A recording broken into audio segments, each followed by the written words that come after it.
Hey, Pastor Steve here, and I believe that I have a word from the Lord for you today, and that is pleasure. Did you know that you please God? The things that you do, the ideas that you have, the gifts and the talents that you use on a daily basis, give God pleasure. You know, it's the same way when we take pleasure in our children. If we give them a gift and they use it, we're absolutely thrilled. We love it when they choose a gift that we've given to them and they say, well, look, this is my favorite. They go out and they show it off to their friends, they take it to school. All these things give us pleasure to see our children use these things. Well, it's the same thing with the Lord. Now, let me give you a couple of scriptures that can actually help you to see this, maybe a little bit clearer.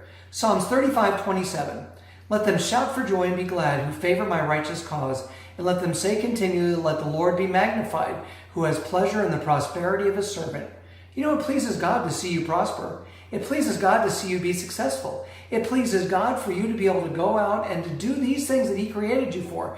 This passage in Psalms absolutely shows us that God takes pleasure in you. He doesn't hate you. He wants the very best for you. And when you succeed, you know what? He has joy in that. So go out and be successful. You know, Psalms 194:4 tells us that for the Lord takes pleasure in his people. He'll beautify the humble with salvation. You know, God takes pleasure in us as Christians. He takes pleasure in us who have willingly submitted our lives to him, and he's blessed us with this salvation. This pleasure that God has in us shows him that we have taken or not taken for granted the things that Christ did for us. When we live that way, it makes a difference in not only our lives, but the way that God sees us as well. You know, Psalms 147:10-11 tells us that he takes no pleasure in the strength of a horse or human might. No, the Lord's delight is in those who fear him, those who put their hope in his unfailing love. It's a matter of whether or not we put our faith in God. And you know, as we put our faith in God, we know that we start seeing him working more and more in our own lives. You know, it says in Hebrews 11:6 that it is impossible to please God without faith. Anyone who wants to come to him must believe that God exists and that he rewards those who sincerely seek him.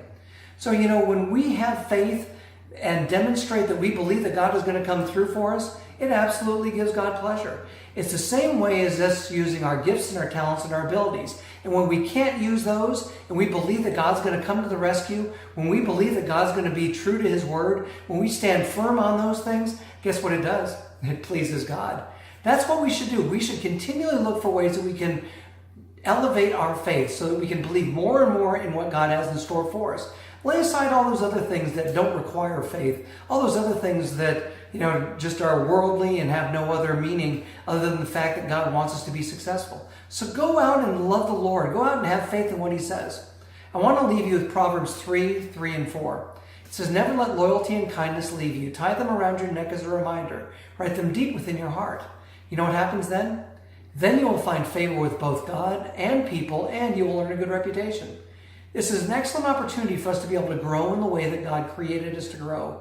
If I believe and I know that God has found favor in me because I seek him out, because I search him out, because I believe that he's saved me, because I believe in the different things that he's blessed me with, all those gifts, all those talents that I use, these are all different ways that God finds favor and he is pleased with what we have, even our prosperity. Well, based on these things, this is the word that I believe that the Lord's given to me for you today. You please me in all that you do. I delight in loving you and providing for you. As you begin to take pleasure in me, our relationship will grow. Call on me when you need me and even when you don't, for you will always please me. What a good word. It seems to me that God loves you. God loves you immensely, and he takes pleasure in all that you do. Well, I hope that this post was a blessing for you. I know it was a blessing for me. Now, you're more than welcome to take this post and post it on Facebook. You can go to YouTube and check out our other videos there. You can even go to our webpage at awfg.today. Download some of the resources. Get to know us just a little bit better. I hope to hear from each and every one of you.